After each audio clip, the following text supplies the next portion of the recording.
आप सभी का स्वागत है इस वर्कशॉप में। Good morning one and all. आज गांधी जी और लाल बहादुर शास्त्री दोनों का जन्म दिवस है। सत्यनिष्ठ कर्मयोगी, अहिंसा के पुजारी हमारे बापू और कर्तव्यनिष्ठ जय जवान जय किसान का नारा देने वाले पूर्व प्रधानमंत्री भारत के सपूत शास्त्री जी के जयंती पर दोनों नेताओं को हम कृतज्ञ भाव से सादर नमन करते हुए अपनी भावभीनी श्रद्धांजलि अर्पित करते हैं। जय Hind.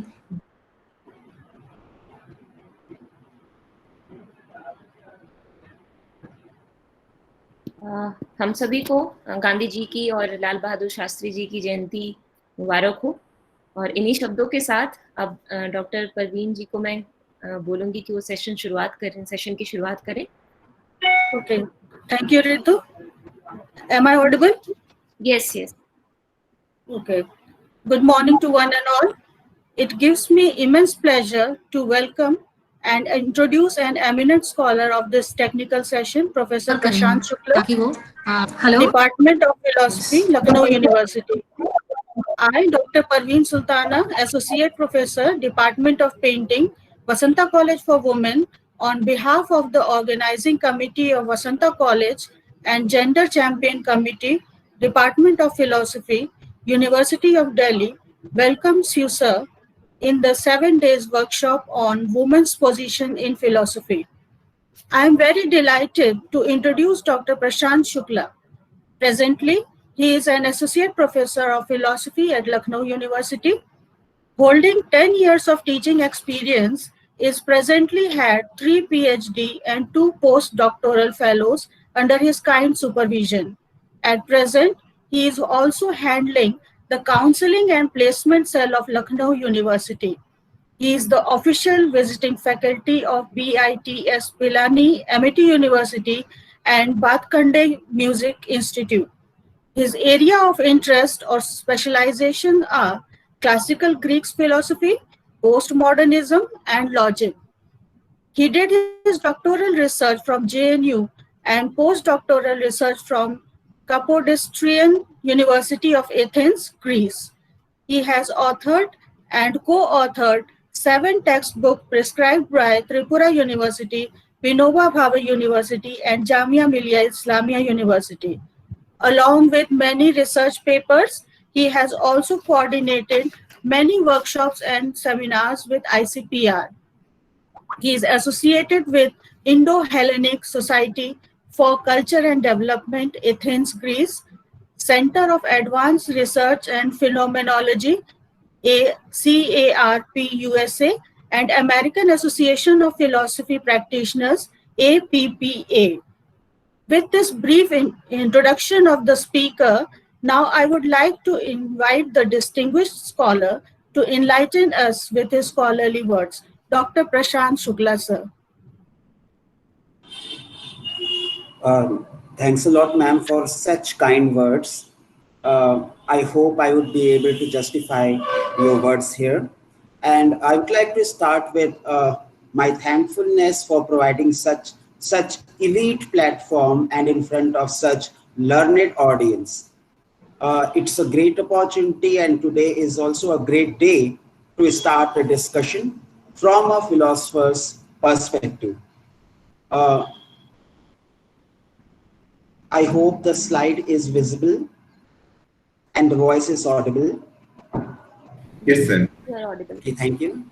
So the topic I have chosen for today is tracing some logical inconsistencies in feminism and ideological critique. On the very outset, I would like to clarify that the inconsistency I find in the feminist ideology are not practical, not socio-political, but logical in nature. So, if I am presenting some critique or the inconsistencies, they are not related to the material nature of the argument, rather simply with the logical nature. And as an analytical philosopher, I would like to display or manifest these inconsistencies only with the positive aspiration that pointing out these inconsistencies would help the feminist thinkers and critics to correct these problems and thereby have an all-inclusive ideology of feminism, which we all love, which we all support. Now, the very first question which comes to my mind is, why a philosopher? Why a philosopher is supposed to talk about feminism? So it has got some hidden questions within it. Is feminism an issue for the philosopher? Or is it an issue which is shared equally by philosophy, sociology, psychology, anthropology, literature, and so on? Well, my perspective would be purely from the field in which I'm trained. So I'm taking the perspective of a philosopher, and that also an analytical philosopher.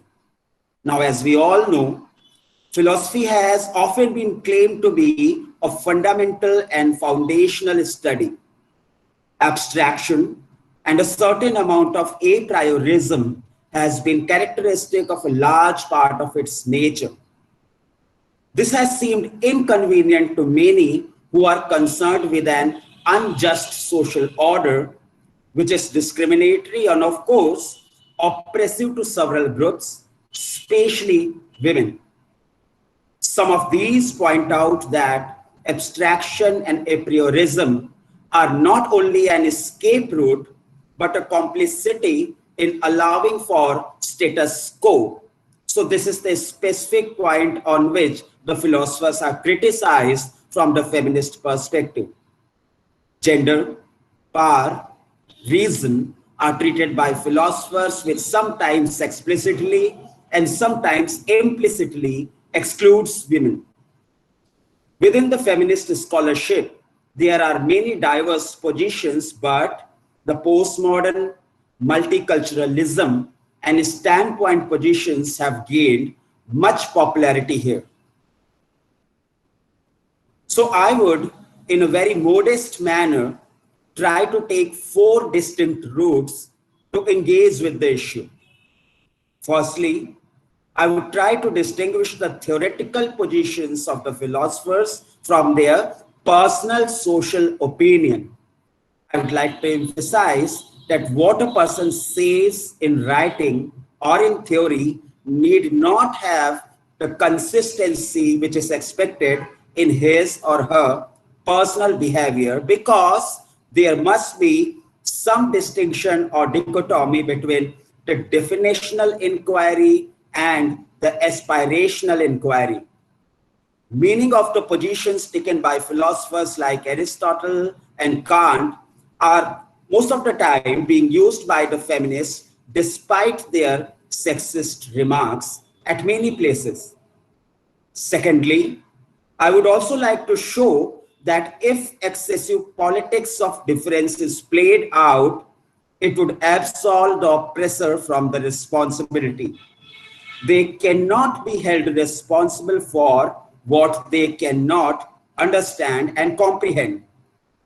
Thirdly, I would plead that abstraction and distancing in philosophical thinking are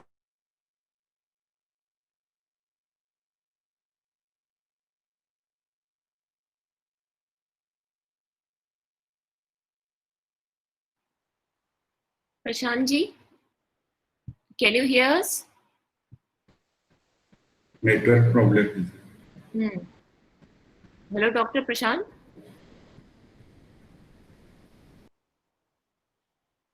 हमें लग रहा है network issue है. Yes. Hello, Dr. Prashant. yeah, There is some network issue from your side, so probably if you can try without using video, okay? You can Okay, thanks. continue with Yeah, the sure. presentation. Okay. Sure. Yeah.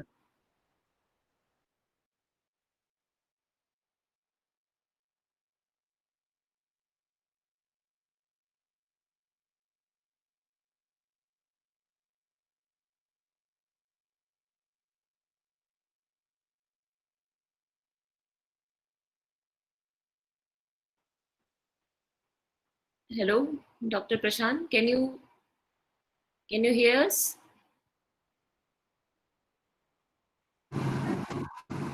Network issue is. Wait करते हैं थोड़ी देर, wait Yeah. करते हैं. Hello, Dr. Prashant, can you hear us now?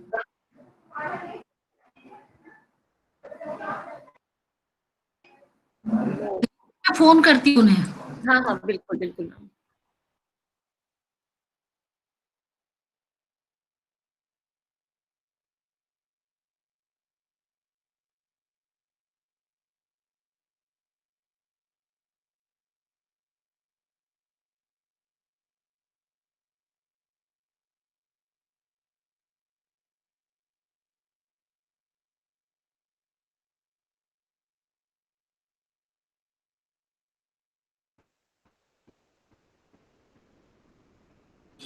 I hope I'm audible now.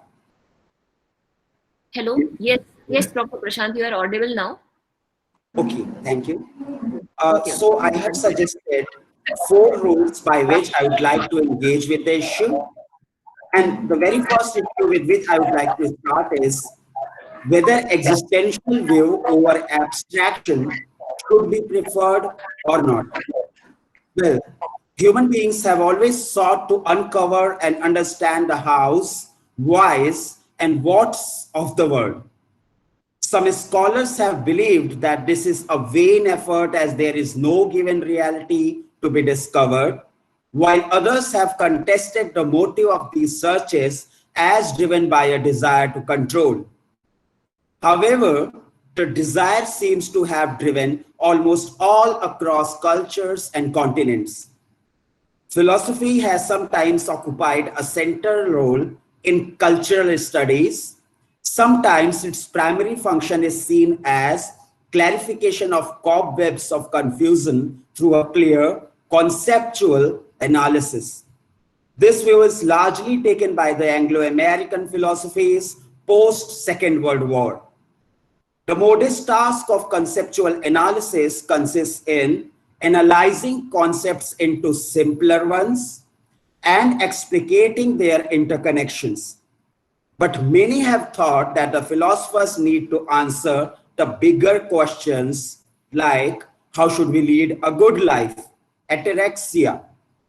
To this, some may respond that the analysis of concepts like goodness, value, power, and human nature will be a good beginning.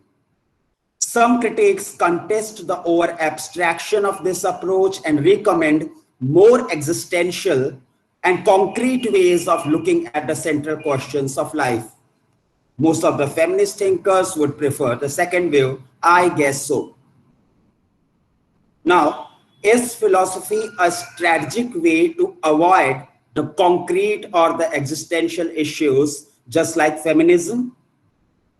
Philosophy, especially social and political philosophy, is now engaging with the questions of identity and power in much richer way than it did in the past centuries, and seems to be getting over the polarized debates of positivism and existentialism, which was often juxtaposed as positivist pseudo-philosophy versus the genuine philosophizing.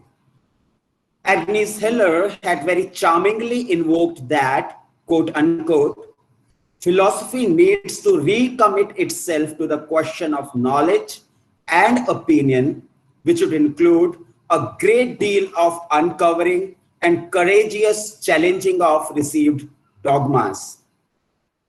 Some scholars may argue that the philosophic a priorism was not a pure academic endeavor for distancing to get an overview, rather actually a convenient way of allowing status quo in complicity. Feminist scholars have called attention to the gender, power, and knowledge and are treated by the philosophers. And here they have perpetuated and justified unjust inequalities in one way or the other. Now, where are the evidences? Is it true? Let's have a look at this. Sandra Harding in The Science Question in Feminism, published in 1986, distinguishes between feminist empiricism, which thinks rational scientific knowledge can correct the social biases of sexism from feminist standpoint, which points out that scientific rational knowledge is produced in ways which are inherently gendered. Women's perspective on this view needs to be privileged, as it is more likely to be inclusive and critically coherent as opposed to that of the oppressor. Feminist postmodernism criticizes any privileging or totalizing efforts of reason. This rationality has often been systematized as male, and classical philosophers like Plato has subtly separated different natural capabilities. In classical Greek philosophy, we see that Socrates describes philosophers as men of exemplary courage and women as wailing winds. In Timaeus, Plato recounts the myth of evolution. No women can be philosopher. Even Indian view has also been portrayed as women are rewarded by reincarnation as men, and men punished by reincarnation into a woman's body. Women's immersion in dailiness and inferior pursuits, as it has been said, makes it difficult for them to be rational. Aristotle too justified subordination of women as they lacked leisure and authority for reasoned speech. And then there are some distinct perspectives. Gender as a category of socialization has received much importance in discussion of anthropology and sociology, and some argue with considerable evidence that a dominant, subjugated relationship of men and women has received much support from the patriarchal philosophic mindset. Gender is a major category of power, just like class, as highlighted by Karl Marx. Antonio Gramsci speaks of shift of politics to civil society, where hegemonic power is moral, cultural, created habits, and spontaneous consent. Edward Said speaks of West hoisting its power through representation, where a subordinate identity is textually etched out. It is clear, according to Foucault, that knowledge is a veritable battlefield where language of powerful, mostly often the modern scientific discourse, diverts, crushes, and mutes other claims to knowledge. Now, seeing this from the feminist glasses, feminists like Nancy Hartsack, in her book, Feminist Theory and Development of Revolutionary Strategies, as published in 1979, criticizes positivist claim to objectivity and disinterest. Kant's Enlightenment and pure reason also, when fitted into the scenario of gender discrimination, accentuated demarcations between masculine and feminine. Susan Mendes calls him, quote unquote, an honest but narrow-minded bourgeois who insisted that women are only passive citizens who must only be reigned. In fact, Kant also spoke of man's superiority in marriage at one point of time. Now, John Stuart Mill seems to be a major philosopher who incorporates women as men's equal from subjection of will of others to freedom, and he advocated suffrage, education, and equal employment. But is there a counter response? Of course, many feminists charge even logic and dualistic thinking as masculine and androcentric in nature. Philosophy is charged not only for sexist remarks from Plato to Wittgenstein, but with a more basic charge that it omits and denigrates women's lived experiences. According to prominent sociologist Jerome Hammelstein, This gives rise to a new kind of ideology or critique of feminism as a purely natural and reactionary movement. Well, some might call it anti-feminism. I would not give a license to this kind of terminology, but maybe we can take liberty to call it an affirmative, a constructive reaction to feminism as a constructive critique of feminism. So Himmelstein identifies two prevailing theories to explain this recent development.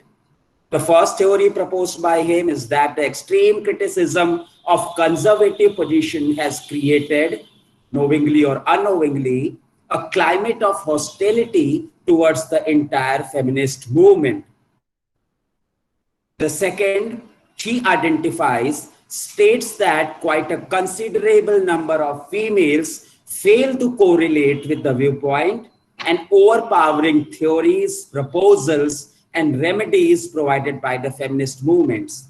Now, this has been mentioned in the social basis of anti-feminism, religious networks, and cultures as published in 1986. What are the arguments?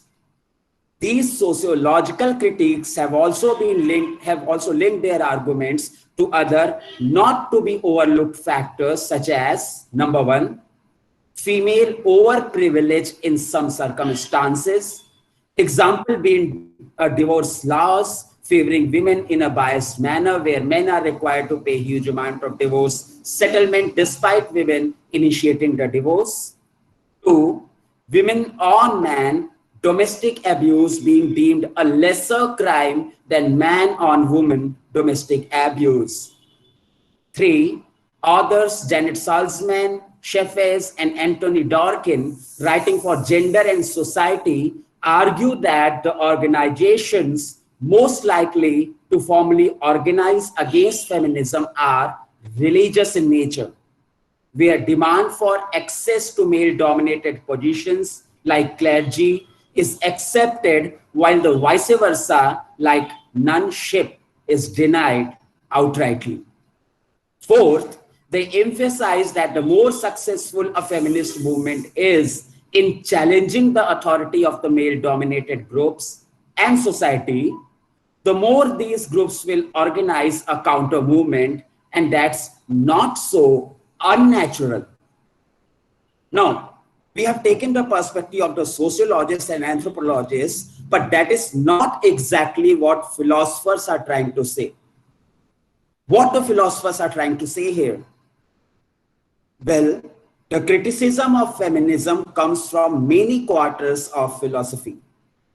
A large part of feminism is accused of being Eurocentric and thereby prejudiced and biased as justification for colonization, because they say that the third word woman is treated by the third word, which they call as death by culture. While one story was that of Islamic fundamentalism, the other one was related to the patriarchal or the conventional norms like parda, sati pratha, dowry, and so on. So, the traditional model identified modernity and reason with West, and they said that East was feminized only within the circle provided by the Western counterparts. Now, this is hugely problematic for a philosopher. It has been argued from the postmodern and multicultural worldviews that the whole feminist movement has been largely dominated by the white women, where the third world women are homogenized and they are treated in a way in which the whole culture was considered as irrational, thereby rejected or at least overlooked. Now, this is also hugely problematic. The problem as is depicted in the picture given here, I hope you can see that. The question which is represented here is whom to go with, whom to support, which ideology or dictate to follow, if to be followed. White master male, white master female, husband, or the feminist flag holders. Now, in this context, there is a must read. I would humbly suggest to all the people who are talking about feminism or anti-feminism. The book is Black Athena by Martin Bernal. Now, the issue taken here takes us to a different kind of route. There is a black female being dominated equally by a white male. There is a white male master who tortures, subordinates, subjugates, oppresses the female because of being the master. Not only he subjugates, there are various incidences given in the book where he rapes the female, and the female becomes the mother of actually the child of white master male. Now there is the wife of the white master who, despite being the female, gets irritated and in turn tortures, subjugates, dominates again the slave female. And once the female comes back home, there is a husband who also dominates her. Now the paradox in front of her is whom to go with, whether with the white master male, the white master female, the husband, or somebody who is functioning like an impartial, distanced critique, maybe a supporter, that is a feminist supporter or an activist. Now that's hugely problematic.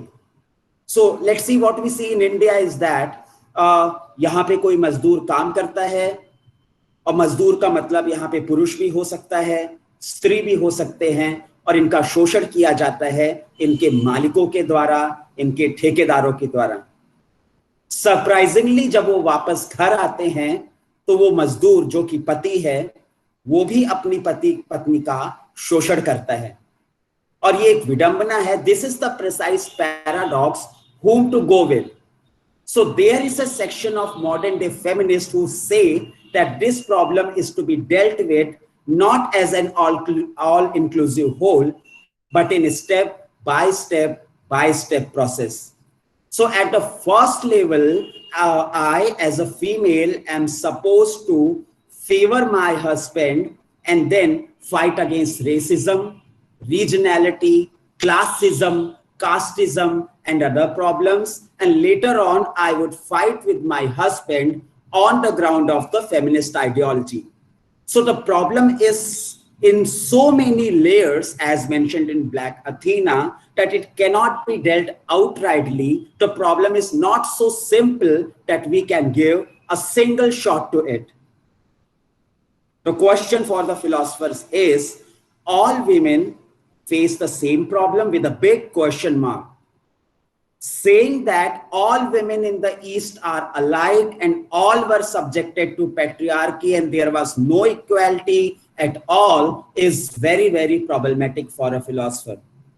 If we take the case of India, we can never say that all women of all classes were oppressed by all men, and all of this was culturally ingrained. It was like a patchwork. Similarly, the whole Eurocentric idea of all women being inside I'm talking about the Oriental perspective, I mean, what they talk about the Oriental culture. So similarly, this whole Eurocentric idea of all Eastern women either being inside the harem or janana, very popular in the construction of the East, has a twofold problem. First, it denigrates the culture. Two, either considers the women as irrational or as simply the sex objects.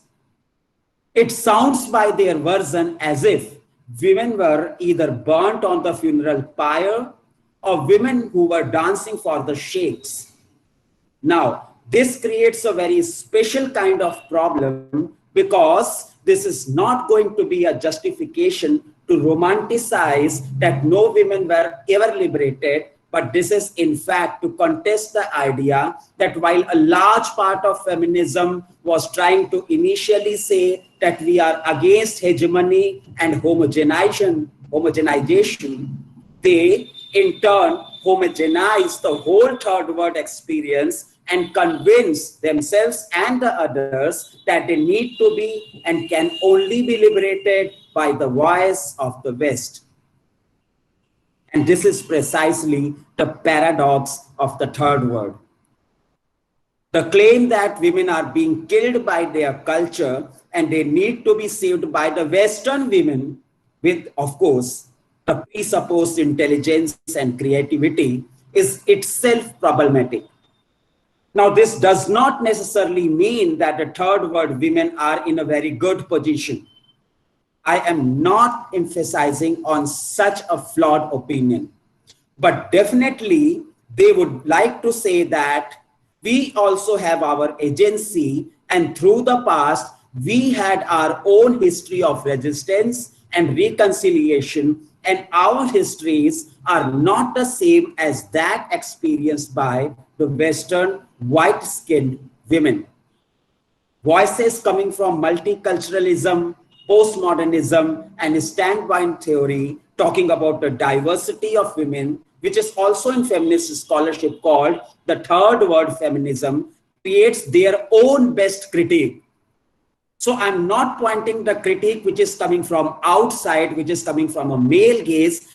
I'm specifically, categorically pointing the critique which is coming from inside the feminist ideology. But then there is a caution.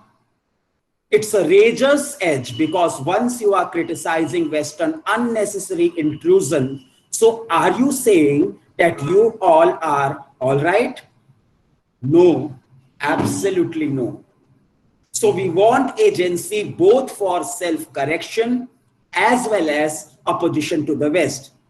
Now, this reminds me of the situation which is exactly like India's struggle for independence, where we were trying to look at our own traditions, curing ourselves, refining ourselves, coming out from a feudal economy to an industrial economy, but at the same time also wanted to get rid of the British colonial rule. So there is not a single recipe, there is no one pot recipe available to all. Now, where philosophers are right, large part of philosophy which is considered to be abstract and embodied considers people as persons almost without bodies. We call them as the selves. Now, this would be dealt with in detail by Dr. Neeti Singh, because she's talking about gender selves, I guess.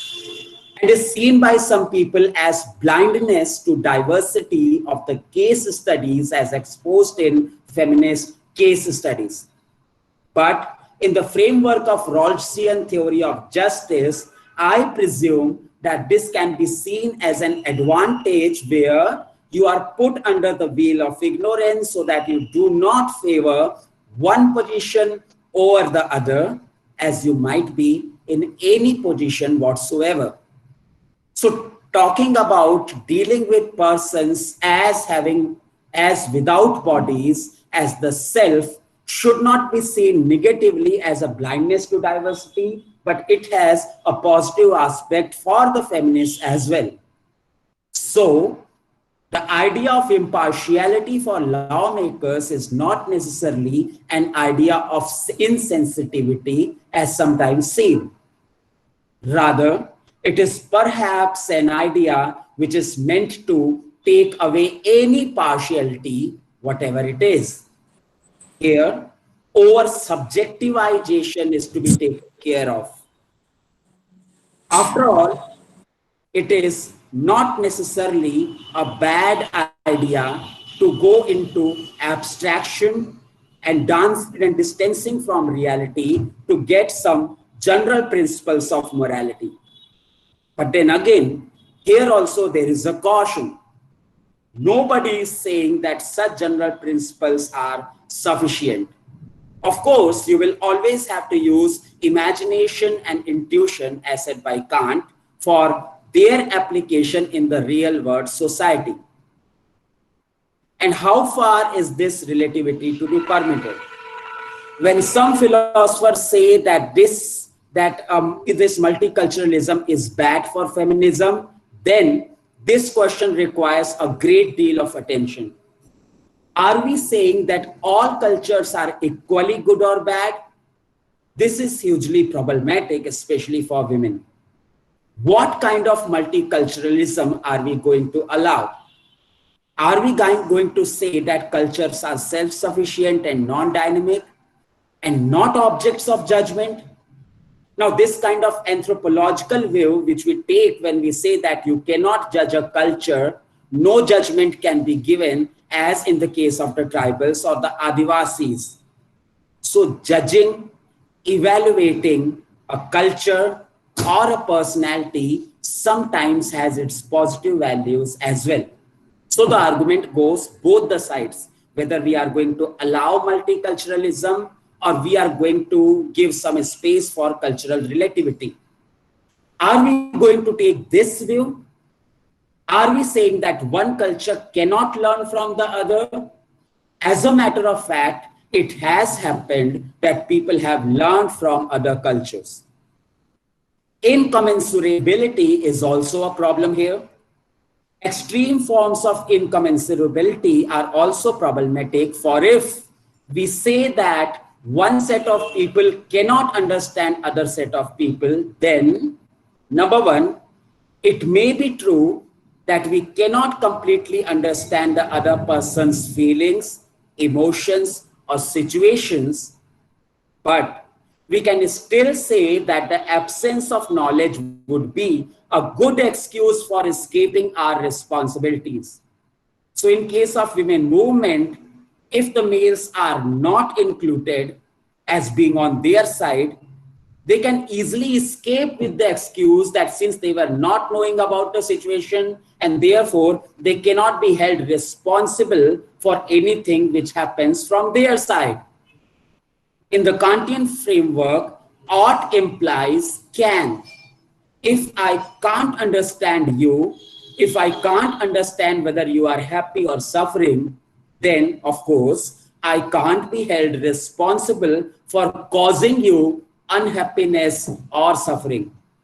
So this privatization of experience also seems problematic. Acceptance of certain level of cultural relativism is acceptable, of course, and as philosopher, it becomes a very careful task, particularly for a trained philosopher like that of philosophers of language, philosophers of mind, and the analytical philosophers, to see that there is no escape from generalization of experience, knowledge, and general model of conduct.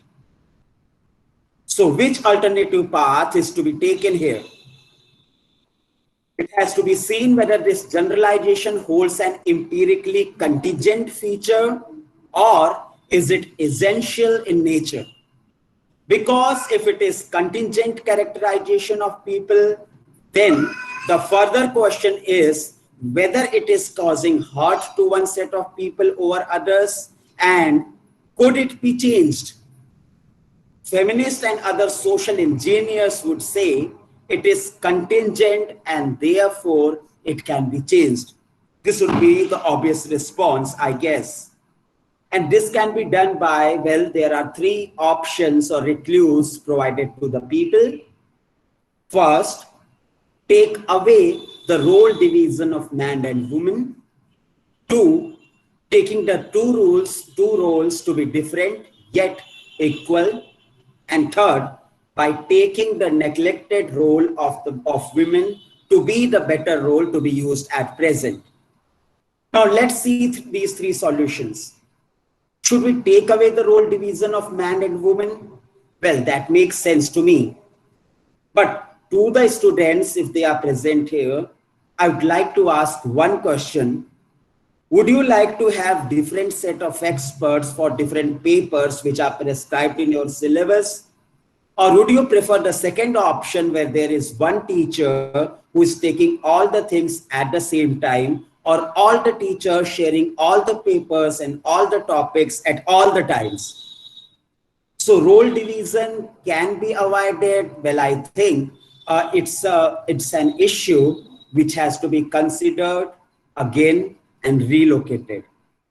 taking the two rules to be different yet equal. This of course makes sense to us, and that is the epitome of establishing the feminist said equality.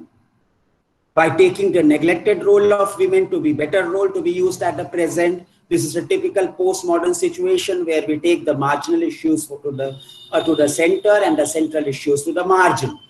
This also makes sense to us. However, what I'm emphasizing here is that once you are talking about these issues, you should be very cautious. The reason being, all the social problems and more so the feminist issues are just like the peels of the onion.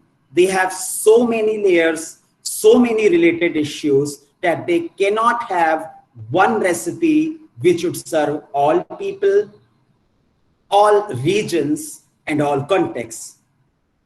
So the question comes, are all these possibilities parallel, preferable, or contradictory in nature? Well, I have not been able to find answer in my feminist readings up to now. But still, I would like to go further and keep the options open.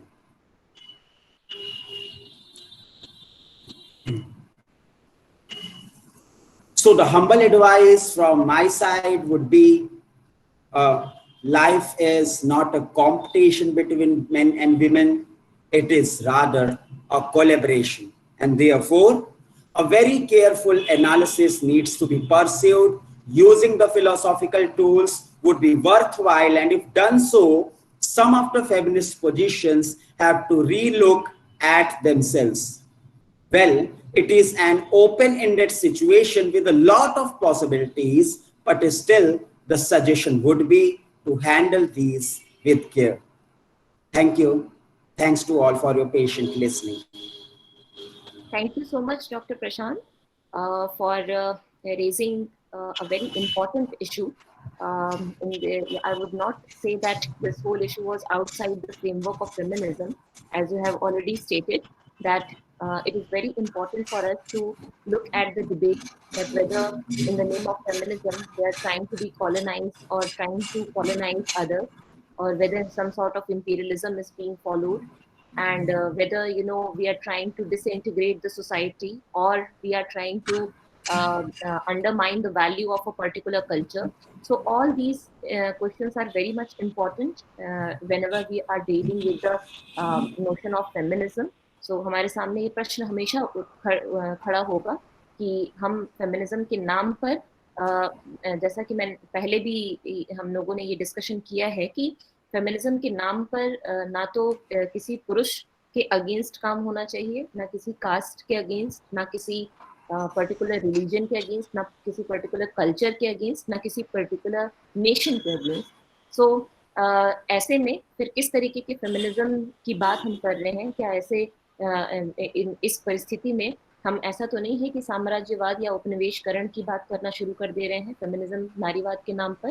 तो इस issue पर हमें ध्यान देना बहुत ज़रूरी है. और जिस तरीके से आपने एक इशू उठाया जो कि बहुत इम्पॉर्टेंट है कि कहीं ऐसा तो नहीं है कि हम जब भी फेमिनिज्म को ओढ़कर, फेमिनिज्म के नाम को ओढ़कर कुछ फिलोसोफर्स को क्रिटिसाइज करने की कोशिश करते हैं, तो ऐसा तो नहीं है कि हम विमेन को खुद भी अपने आप में ही कुछ कैटेगरीज में लिमिट कर दे रहे हैं कि वो सिर्फ एक सेक्स ऑब्जेक्ट्स हैं, या फिर वो एक इनकॉम्पिटेंट अथॉरिटीज हैं, या फिर बहुत ही वीक हैं.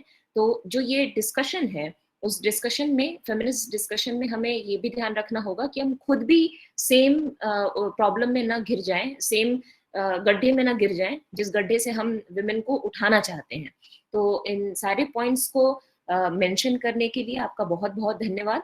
और अब ये प्लेटफॉर्म ओपन किया जाता है डिस्कशन के लिए. तो Shivi, would you like to take over the session? Okay. Yes, may I ask a question to Prashant ji? Yes, sir, sure. Prashant ji, thanks a lot. Very wonderful presentation. My question is that how can we reconcile immanent reason which is available in different cultures and transcendental reason which may be provided by philosophy. How to bridge both and how to reconcile. And apart from it, a very small question is also, what is your view about the concept of intersectionality in terms of different sides of power and deprivations? Thanks. First of all, thanks to Ishwar sir. I'm very, very privileged having you as the audience, and thanks for your learned remark. Well, I see it as a distinction between our definitional inquiry and the aspirational inquiry, in the sense that when philosophers are dealing with any of the issue, we are dealing with the issue as a recipe, as a formula of the generalized nature. Whether it will be implemented in the reality as it is, I'm not sure.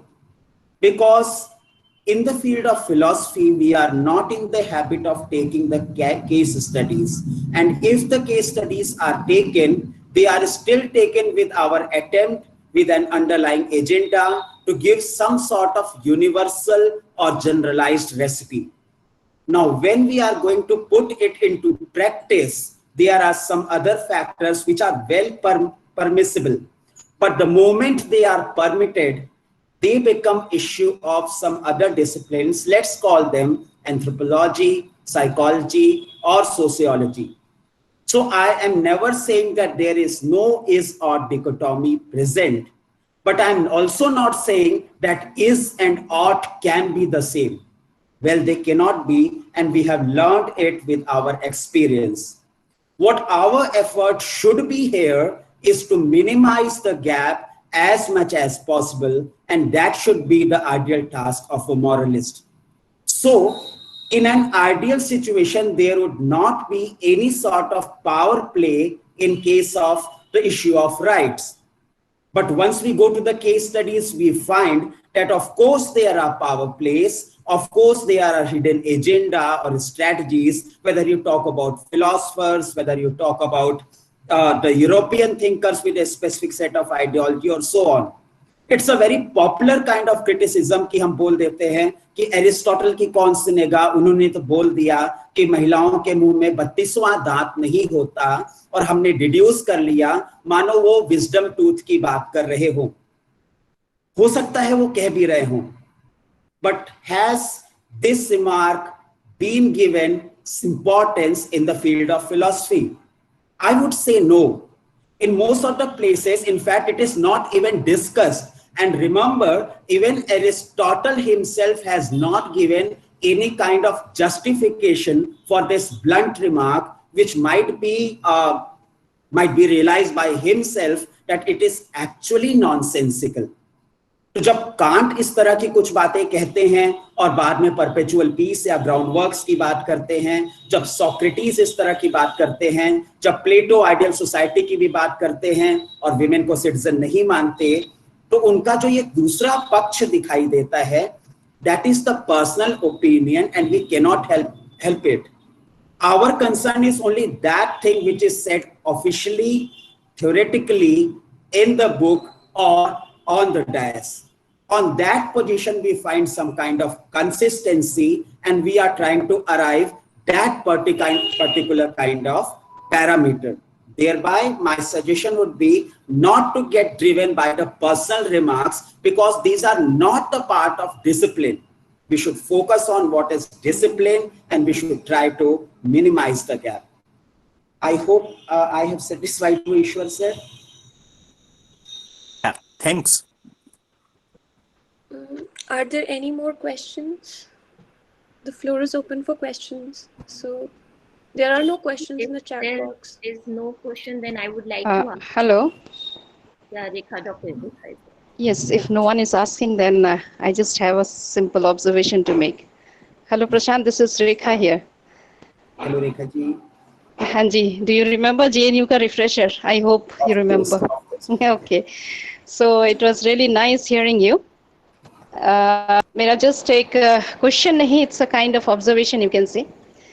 जैसे कि whenever we talk about feminist thoughts, like उनकी जो है, उनकी जो thought है, उनकी जो thinking है, उसको हम very loosely define कर देते हैं in a way that helps distinguish it from mainstream or mainstream thought, as well as from different other form of laboratories, जो भी thought है उससे अलग उनको थोड़ा माना जाता है. And there are many debate within feminist thought, जो आपने बहुत अच्छे से कहा कि we can say that there is pluralism in feminism itself. By one, तो अगर हम ये कहें कि feminists who are actually what they are trying to do, they are trying, they want like something, a kind of push for a change in philosophy. And primarily, they are interested in answer to the fundamental question raised by Kant: what must be a self-conscious being think? What must he do? And what must he find agreeably? They are more interested in what, जो feminists ज़्यादातर interested रहते हैं, in the question like what does philosophy enable us to be? Or what to know whether philosophy can act as a therapeutic tool for locating man and woman in the realm of conceptual power. They are also hope that philosophy will redefine itself to express the effective range of one's lived experience. तो ये उनका रहता है feminist का. और अगर इसको दूसरी तरह से ले, it will not just tell us what can we know, but what range of emotion, stances and action does it allow us to occupy. तो ये जो monological tendency of philosophy है, कहीं ना कहीं मुझे लगता है that suppress whatever is not reducible to one is not compatible with feminist ambitions. The power which constitute and perpetuate the hierarchy need to be reconfigured, कहीं ना कहीं, which I feel. Until and unless ये चीज़ें नहीं आती है, which philosophy अगर develop नहीं करता है in a form of language to express emotion in a non-derivative way, the hope of philosophizing the personal cannot be realized. तो आपको क्या लगता है? Very apt response. इसके लिए मैं एक बहुत ही छोटा सा नरेशन आपको देना चाहूँगा. लखनऊ में जब रूमा दीदी ने सेवा चिकन नाम से काम शुरू किया, जहाँ पे हम लोगों ने डाउन ट्रॉडन वेमेन के लिए, हम लोगों का मतलब उन्होंने काम शुरू किया, हम लोग ने बहुत बाद में ज्वाइन किया, तो उन्होंने उन महिलाओं को चिकन का काम करना सिखाया, वो कसीदाकारी करने का काम सिखाया, जिससे वो अपना और अपने बच्चों का पेट भरने लगी और एक डिग्निफाइड लाइफ जीने लगी. There were some radical feminists who remarked by saying कि आपने तो वापस उन्हें घर के अंदर पहुंचा दिया, जबकि हम उन्हें बाहर लेकर आना चाहते हैं. और इसका बड़ा ही खूबसूरत सा रिस्पॉन्स वहां पर आया कि आप सबको घर के अंदर क्यों पहुंचाना चाहते हैं, हम तो पहले से बाहर हैं, क्योंकि हम शोल्डर बाय शोल्डर अपने हस्बैंड्स के साथ, अपने ब्रदर्स के साथ, अपने फादर्स के साथ काम कर रही हैं, चाहे मजदूरी कर रही हैं, चाहे लोगों के घर में जा रही हैं. तो अब घर में बैठकर कसीदाकारी का काम करना उनके लिए एक प्रिविलेज्ड पोजीशन है. So what I am saying, आपने राकेश चंद्रा सर का लेक्चर कुछ दिनों परसों शायद सुना होगा या कल सुना होगा. उनकी एल्डर सिस्टर शालिनी माथुर, जो कि बहुत ही स्ट्रॉन्ग एक्टिविस्ट हैं लखनऊ में इस तरह के काम करने के लिए, उनकी भी पोजीशन इस तरह से है कि जब हम स्लम एरियाज में जाते हैं, वहां की फीमेल्स को अनअवेयर करना चाहते हैं, तो कहीं ना कहीं हम उस रिलीजन का सहारा भी लेते हैं, जिसे आमतौर पे फेमिनिस्ट आइडियोलॉजी में रिजेक्ट किया जाता है, because religion is seen as an accessory to support patriarchy. But कहीं ना कहीं हम लोग खुदा के नाम पे, ईश्वर के नाम पर भी उन्हें equality, right, taking care of their children and family, being a role model to them and to raise their voices की बात समझाते हैं. तो हम इस बात को कह सकते हैं कि जब हम फेमिनिज्म को एक्टिविज्म के फील्ड पे लाते हैं, in fact feminism is not a theory is taken at the initial stage. We are there in practice. We are trying to change the world. We are not the second order inquiry. We are the first order inquiry. On the other hand, the nature of philosophy is, as I have learned, it's a kind of second order inquiry. तो जहां तक philosophy के monolithic होने की बात है जो आपने अभी कही, मैं उससे भी एग्री करता हूं। और जहां तक आपने फेमिनिज्म के मोर elastic, more loosely connected set of ideas की बात कही, मैं इसको भी स्वीकार करता हूं। And you have made a very apt remark, but feminism should become exactly like philosophy, or philosophy should become exactly like feminism. I would not license the view. Maybe we can take a liberal view on this. So that's my opinion. लेकिन यहाँ आपको ये नहीं लगता कि you are separating philosophy and feminism or feminist philosophy, you can say? Rekha ji, I would request that please Okay, don't okay. questioning, because we have another speaker here, and ठीक है, we'll talk, Prashant, we'll talk. Yeah, we can pick up the questions later on if the time allows us at the end of the session. So now we have the another speaker with us, and thank you so much, Prashant ji. Now I would ask Shivi to introduce our next speaker, Dr. Neeti Singh. Welcome, Dr. Neeti Singh. Are you there? Can you hear me? Yes, ma'am. Thank you so much. Okay. So Shivi, please Yes, ma'am. introduce her. Yes, ma'am. Good afternoon. It's already 12. So good afternoon, everybody. I'm Shivi Singh, a PhD scholar at the Department of Philosophy, University of Delhi. I would like to invite Dr. Neeti Singh, our second speaker, and I would like to give a very brief bio of her. Dr. Neeti Singh is an assistant professor at Department of Philosophy and Religion, BHU. She's a gold medalist from 2 universities, BHU and Allahabad University, in her BA and MA respectively. She has done her PhD on applied philosophy with special reference to administrative philosophy from the University of Allahabad. She has taught in Allahabad University as a research scholar and in St.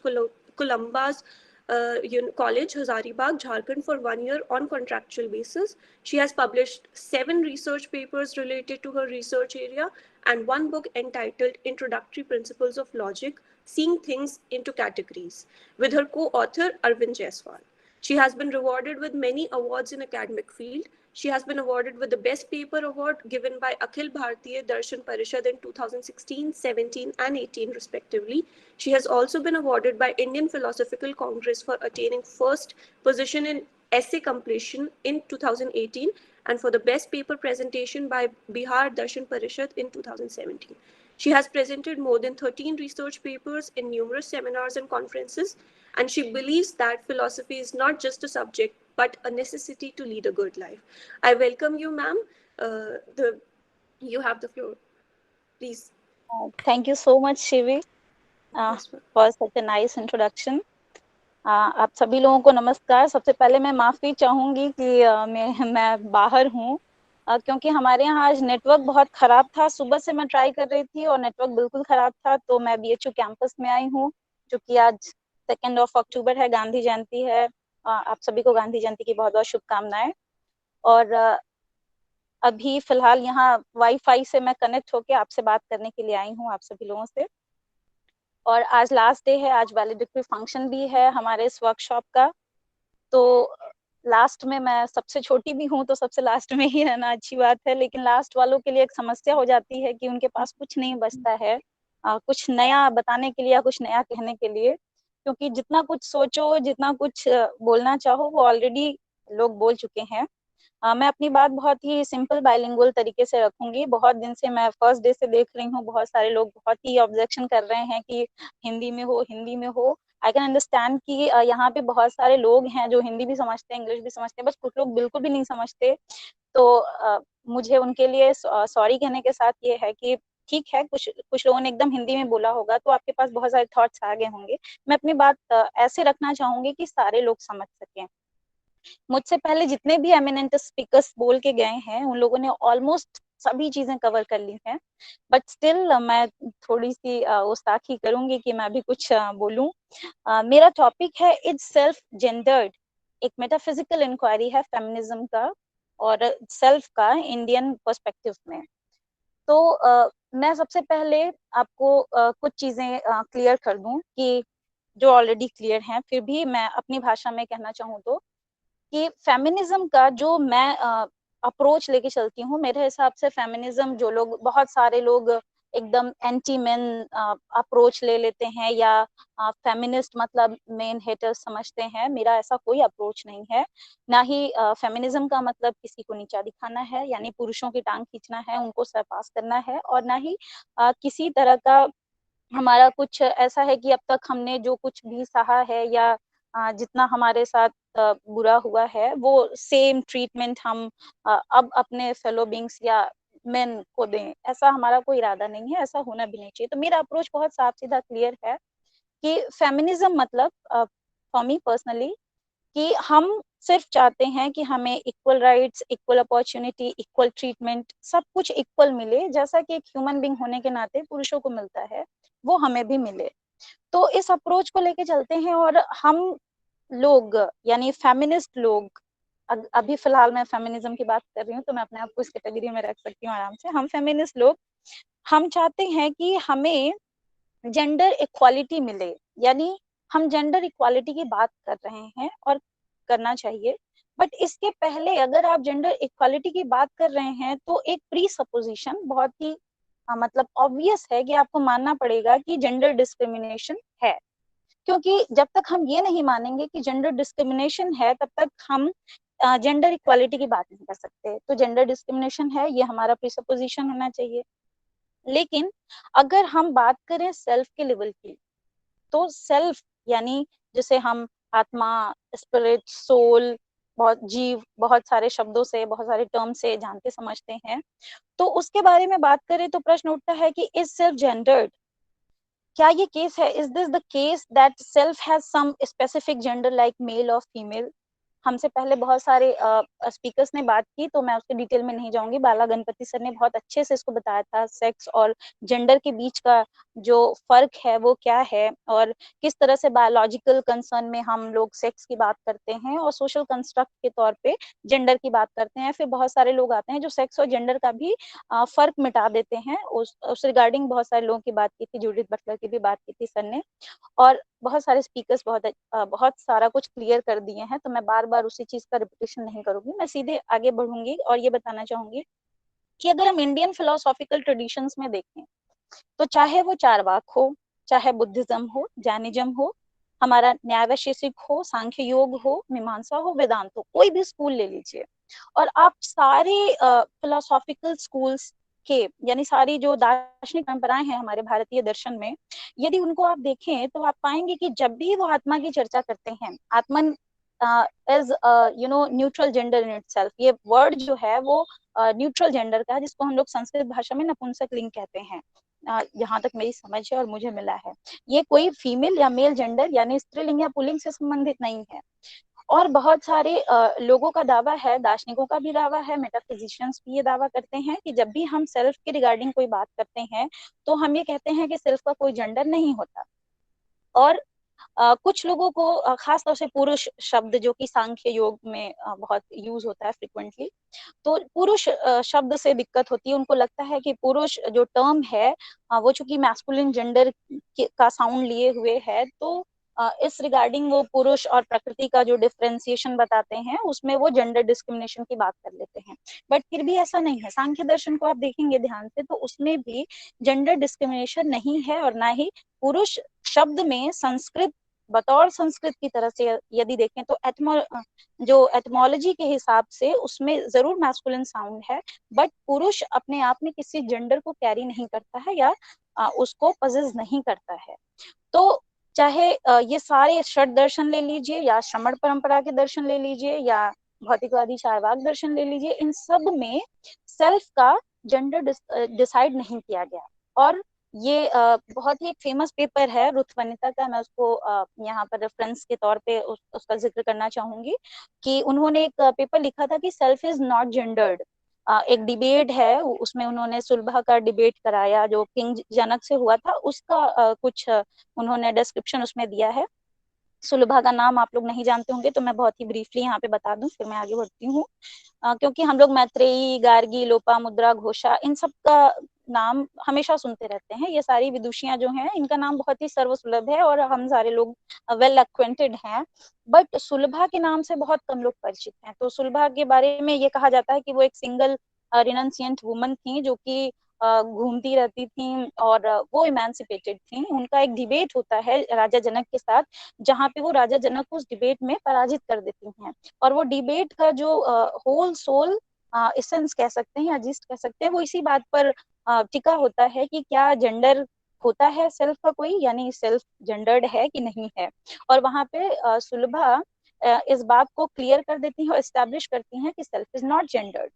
तो जो भी राजा जनक जैसे emancipated लोग जब इस तरह का discrimination करते हैं और उनको एक स्त्री के रूप में जब रिकॉग्नाइज करते हैं, तो सुलभा कहती हैं कि आप तो इमेंसिपेटेड हैं और आप किस तरह से रिकॉग्निशन मेरा कर रहे हैं स्त्री के तौर पे, क्योंकि जो सेल्फ आपके अंदर है वही सेल्फ हमारे अंदर है। ये बहुत बड़ा एक लंबा चौड़ा डिबेट है, मैं उस पूरे डिबेट की बात नहीं करूंगी। मैं सिर्फ इतना यहाँ पे कहना चाहती हूँ कि ये जो डिबेट था जिसमें इसको एस्टेब्लिश किया गया बहुत अच्छी तरह से कि सेल्फ इज नॉट जेंडर्ड, और ये पूरे के पूरे जो हमारा हिंदुइज्म है, हिंदू फिलोसफी है या अन्य फिलोसफीज हैं, उन सब में ये बात आती है कि सेल्फ इज नॉट जेंडर्ड।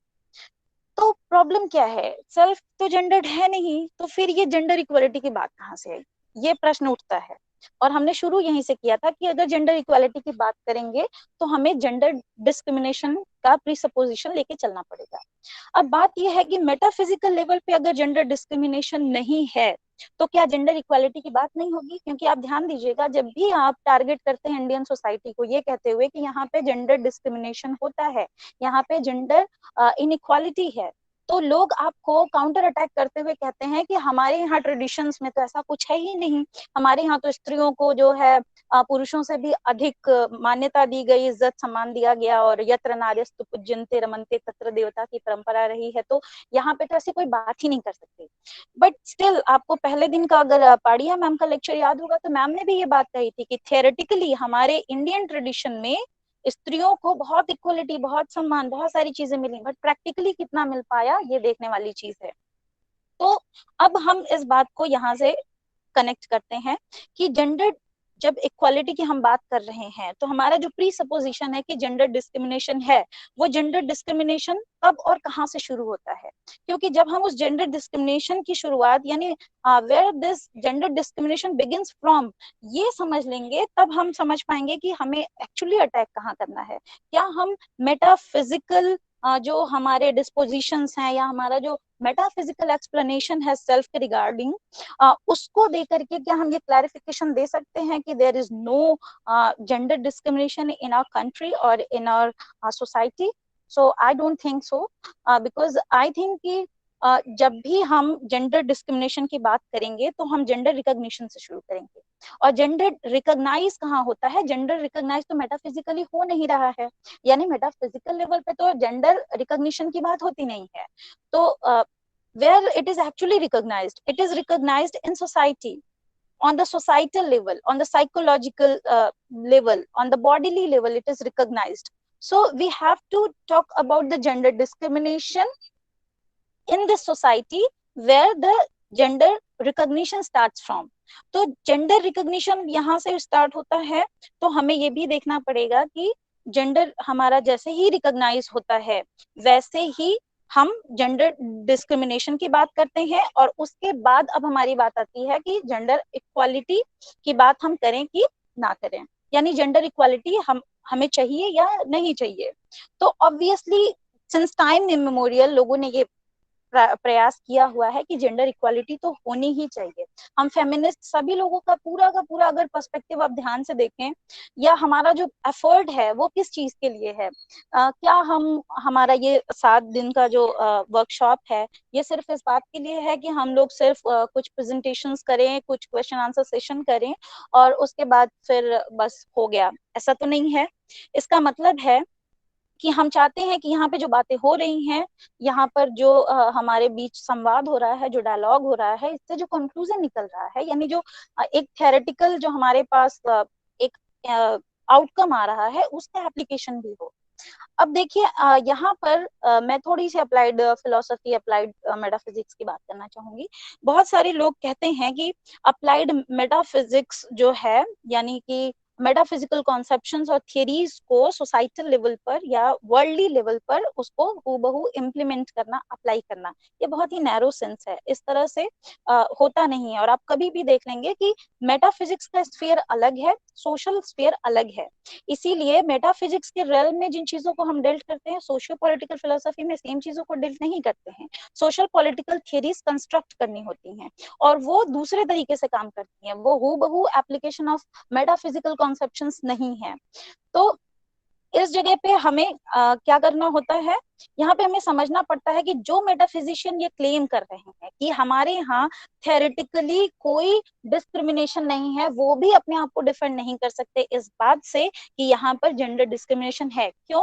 क्योंकि जो जेंडर डिस्क्रिमिनेशन हम रिकॉग्नाइज कर रहे हैं वो सोसाइटी में कर रहे हैं।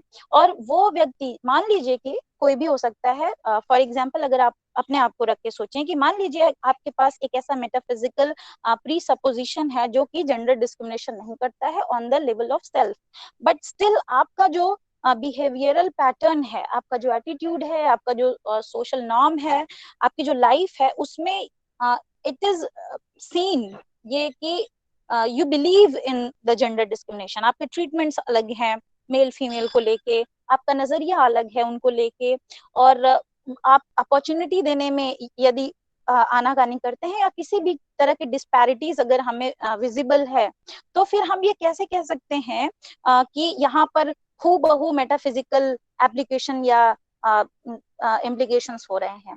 हो नहीं रहा है, हो भी नहीं सकता है।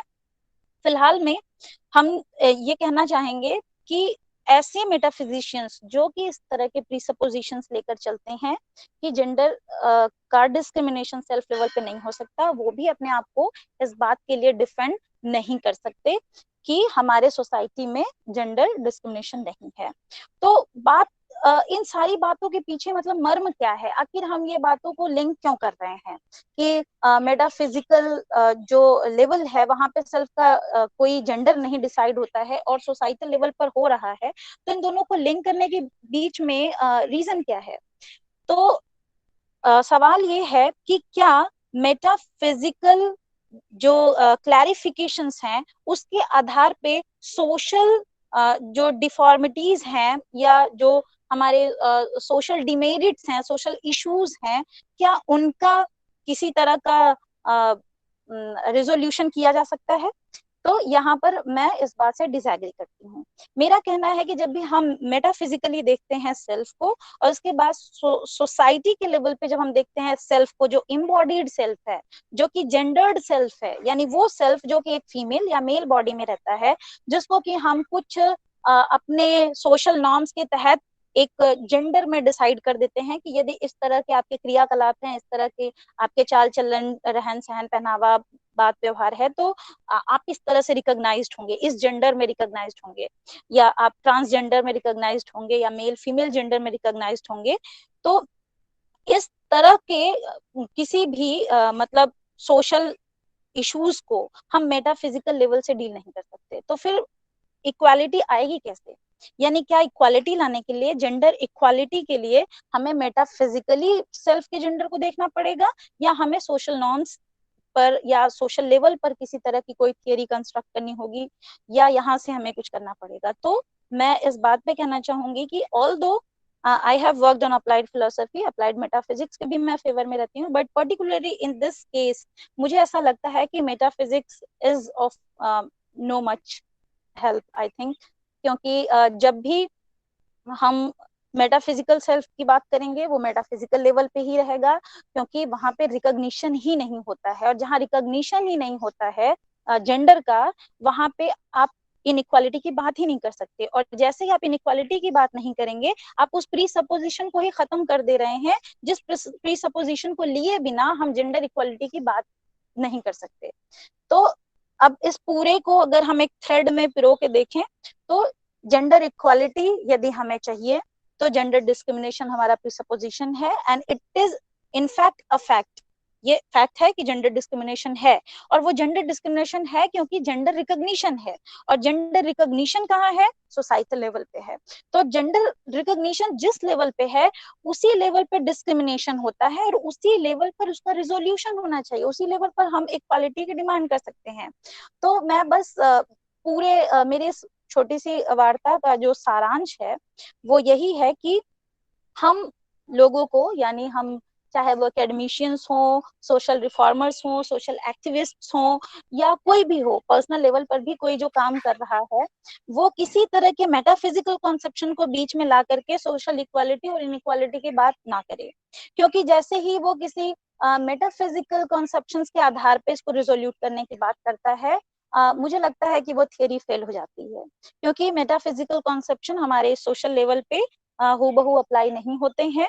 और हाँ, एक बात और मैं कहना चाहूंगी, कुछ लोग, आई एम सॉरी, मैं स्कूटी पे बैठ के बात कर रही हूँ तो कुछ लोग ये कहते हैं कि जो लोग अपने मेटाफिजिकल कॉन्सेप्शन में, यानी मेटाफिजिकल थियरीज में डिस्क्रिमिनेशन नहीं करते सेल्फ का, वो लोग अपने अगर रियल लाइफ में, यानी इस वर्ल्डली लेवल पर भी कोई डिस्क्रिमिनेशन नहीं करते हैं, तो क्या हम इसे मेटाफिजिकल एप्लीकेशन कह सकते हैं? यानी अप्लाइड मेटाफिजिक्स के अगर विजन से या उसके पर्सपेक्टिव में अगर हम देखें, तो क्या हम ये कह सकते हैं कि यहाँ पे अप्लाइड मेटाफिजिक्स है या वर्क कर रहा है, या metaphysics is being applied here? तो अगेन मैं ये कहना चाहूंगी कि अगर फिर भी थियरी और प्रैक्टिस का गैप नहीं है, तो भी हम इस बात का जस्टिफिकेशन यहाँ पर नहीं दे सकते कि सोशल लेवल की इनइक्वालिटी को दूर करने के लिए मेटाफिजिकल लेवल की इक्वालिटी या नॉन डिस्क्रिमिनेशन वर्क करता है। ऐसा क्यों कहा जा रहा है? क्योंकि हो सकता है, मतलब आपके जो हमारे यहाँ बहुत ही एक सिंपल सी कहावत है, कथनी और करनी का भेद, तो हो सकता है कि कुछ लोगों की कथनी और करनी में कोई भेद ना हो, लेकिन ये किसी तरह की नेसेसिटी नहीं है, किसी तरह की अनिवार्यता नहीं है कि आपके मेटाफिजिकल प्रीसपोजिशंस कुछ हो और आपके सोशल जो सोशल बिहेवियर है आपका वो हूबहू वैसा ही हो, क्योंकि इस तरह के बहुत सारे लोग आपको दिखाई दे सकते हैं, बहुत सारे वेदांती आपको दिखेंगे आपके ही सोसाइटी में जो कि वेदांत के मेटाफिजिक्स को फॉलो करते हैं, but when you see their life pattern, lifestyle, or their behavior towards the society, you will find that they are not actually doing justice to their metaphysical dispositions. So why it is so? Because there is no necessity. ऐसा है ही नहीं। आप हो सकता है यहाँ पे मैं एक बात और कहना चाहूंगी कि कुछ लोग कह सकते हैं, सोक्रेटिस के सेंस में नॉलेज इज वर्च्यू जिस सेंस में उन्होंने कहा था कि अगर इस तरह का अंतर आप में आता है तो समझिए कि आपको नॉलेज ही नहीं है, क्योंकि यदि आपको नॉलेज होता तो आप वर्चुअस हो ही जाते। अगर आप वर्चुअस नहीं हो रहे हैं और फिर भी कह रहे हैं कि you have knowledge, then you are wrong और यू आर एक्चुअली मिस्टेकन। तो इस तरह की जो बातें आती हैं, फिर भी मैं यहाँ पे ये कहूंगी कि जिस स्फीयर में, जिस स्पेसिफिक टॉपिक पर हम बात कर रहे हैं, मेरा एकमात्र जो टारगेट है वो जेंडर इक्वालिटी का, उस लेवल पे अगर हम देखें तो हम ये कह सकते हैं कि जो मेटाफिजिकल कॉन्सेप्शंस हैं वो हेल्प नहीं करते हैं। हमें सोशल लेवल पर सोशल थियरीज के माध्यम से इन इश्यूज को रिजॉल्व करना होगा। बस इतनी सी बात कहनी थी और बाकी कुछ ज्यादा नहीं कहना है, क्योंकि बाकी बातें हो गई हैं। अगर किसी का कोई क्वेश्चन होगा तो I would like to take that. Thank you so much, Dr. Neeti Singh. Thank you so much, ma'am. Presenting such a nice lecture on this very important concept. Well, Archana ma'am, आप कुछ कहना चाहते हैं? जी, वाकई बहुत अच्छे से present किया नीति ने, और काफी उधर हम लोग का भी ध्यान उसने खींचा। और रियल ये तो जानते हैं कि मेटाफिजिकल लेवल पे इसमें कोई डिस्क्रिमिनेशन नहीं है, और इस तरह की जो भी हमारे डिस्क्रिमिनेशन है वो सोसाइटी के लेवल पे है, वो सोशल लेवल पे है, माइंडसेट पे है, कंस्ट्रक्शन लेवल पे है। तो अगर मेटाफिजिकल लेवल पे भी हम उठा के देखें या हम एपिस्टेमोलॉजिकल लेवल पे भी उठा के देखें, तो वहाँ इस तरह के जेंडर से प्रश्न नहीं दिखाई देते हैं। ये सारी समस्याओं की जड़ हमारा समाज है, हमारी सोसाइटी, हमारा साइकोलॉजिकल प्रॉब्लम है, हमारा रिलीजियस एस्पेक्ट है। इन्हीं के थ्रू ये फेमिनिज्म या फेमिनिस्ट जो थियरी हम लोगों ने apply किया या जो इस तरह की बातों को हम लोगों ने उठाया रखा, दोनों का डिस्क्रिमिनेशन किया, तो कहीं ना कहीं मुझे लगता है कि उसका कारण जो है हमारी सोसाइटी है। Really Niti, such a wonderful presentation. Thank you ma'am. जी कोई मैं क्वेश्चन है तो मैम कोई पूछ सकता है। और मैं रितु मैम, मैं आपको पर्सनली मैं आपसे मिली नहीं हूँ, लेकिन मैं आपको थैंक यू कहना चाहती हूँ। एक रिफ्रेशर कोर्स मैंने ज्वाइन किया था लास्ट ईयर, तो उसमें मैंने फेमिनिज्म पे, जेंडर इक्वालिटी पे आपका और पूजा राय मैम का एक मॉड्यूल पढ़ा था हाँ और एग्जाम भी दिया था। तब मैं आपके नाम से परिचित हुई थी। मुझे लगता था कोई बहुत ही एजेड, बहुत ही मतलब बड़ी सी कोई मैम होंगी दिल्ली यूनिवर्सिटी की, बट जब मैंने आपको देखा तो मुझे लगता था कि अरे आप तो बहुत ही छोटी हैं, मतलब हम लोगों जैसी बिल्कुल। तो मैं वहां से आपसे परिचित हूँ मैम, और आई होप कि जल्दी ही मिलना होगा। बिल्कुल बिल्कुल। आपके बारे में एक बात कहना चाहूंगी कि आपने आज के लास्ट डे पर ये दिखा दिया कि फेमिनिज्म के को लेकर, और फेमिनिज्म टर्म है, नॉमेनक्लेचर इस चीज को लेकर कि जो विमेन के अगेंस्ट सप्रेशन हो या फिर किसी भी जेंडर के अगेंस्ट सप्रेशन हो, चाहे वो पुरुष हो या फिर कोई भी अदर जेंडर हो, उसके अगेंस्ट जो सप्रेशन होता है उसके लिए फेमिनिज्म बना है। सिर्फ हमें उसके फेमिनिन एस्पेक्ट पे ही ध्यान नहीं देना चाहिए। और आपने आज के आखिरी दिन में ये साबित कर दिया कि हमें उस उद्देश्य के लिए चाहे जितनी भी मेहनत करनी पड़े हम करेंगे, घर से बाहर निकल के आना पड़े और स्कूटी पे बैठकर बात करनी पड़े और आपने अपने साथ ही अपने एक्शन के थ्रू भी ये प्रेजेंट किया है कि ये इसके करने से हम कितने सक्सेसफुल हो सकते हैं। So thank you so much for doing that too. Very commendable. Prashant sir कोई क्वेश्चन पूछना चाहते हैं नीति से? Sure sir, welcome sir. हाँ प्रशांत जी। Niti ji, very informative presentation in a simple, lucid and comprehensive manner.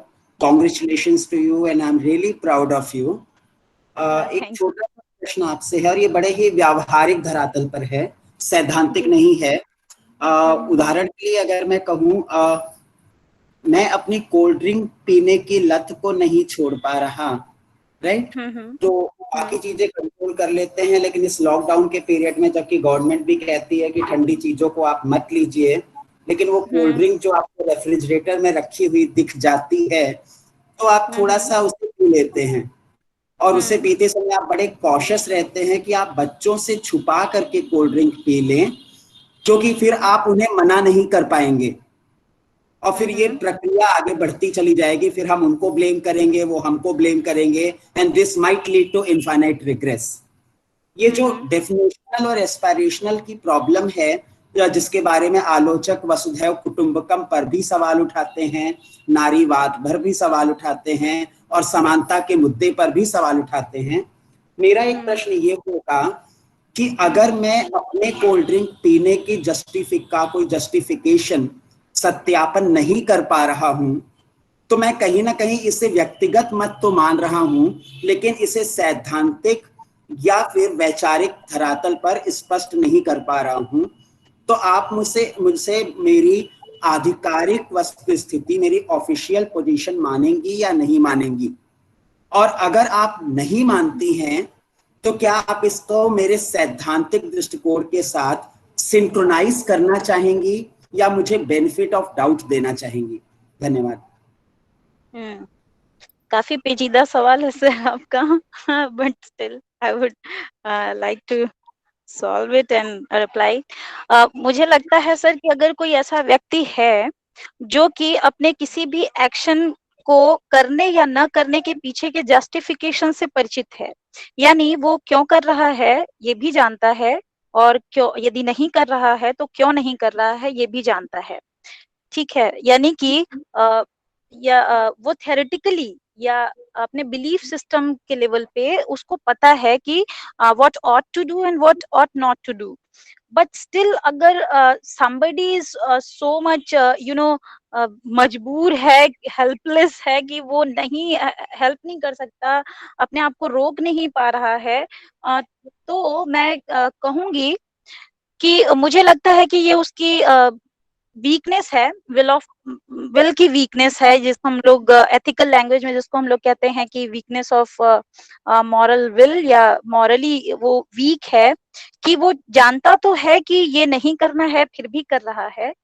और इसके लिए सर मैं पता नहीं, शायद मैं पजल्ड हो रही हूँ, क्वेश्चन ही मेरे दिमाग से एग्जैक्टली वो स्लिप हो गया कि exactly what you were trying to ask, but still मैं ये कहूंगी कि वो व्यक्ति अपने नॉलेज के लेवल पे तो क्लियर है, अगर ऐसा कुछ है कि वो जानता है सब कुछ, फिर भी वहां पे कोई उसको डाउट नहीं है, लेकिन एक्शन के लेवल पे वो जैसे ही आता है, जैसे ही वो परफॉर्म करने जाता है एक्शन इस रियल वर्ल्ड में, वैसे ही वो अपने आप को इतना वीक पाता है कि वो सिंक्रोनाइजेशन नहीं कर पाता कि उसका बिलीफ सिस्टम क्या है और उसको एक्चुअली एक्शन क्या परफॉर्म करना है।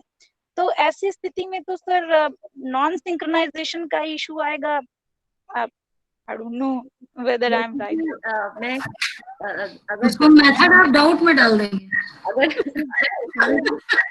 डाउट नहीं करेंगे तो मैं एक दो लाइन इसमें बोलना चाहूंगी। Sure ma'am, sure. और नीति जी अब आप भी अलाउ करें तो। अरे मैम आप बोलिए, मैं प्रशांत सर के सामने धृष्टता नहीं करूंगी बोलने की। सर सर से सीखती हूँ सर, अभी मैं बहुत छोटी हूँ, माफ कर दीजिएगा। बस एक राय, मतलब मेरा जो थॉट प्रोसेस है यहाँ पर वो ये आ रहा है कि इस तरीके की जो डिलेमा है वो अक्सर करके हमारी जिंदगी में आती है, जहाँ पे हमें पता तो होता है कि हम जो कर रहे हैं वो गलत है, और उसका रियलाइजेशन भी होता है कि ये गलत है, और हम इसीलिए चाहते हैं कि वैसा दूसरे ना करें। ओके, तो बेसिकली हम कांट की बात को तो फॉलो नहीं कर रहे होते हैं, जो उन्होंने कहा है कि हमें वही करना चाहिए जो यूनिवर्सल लॉ बन जाए।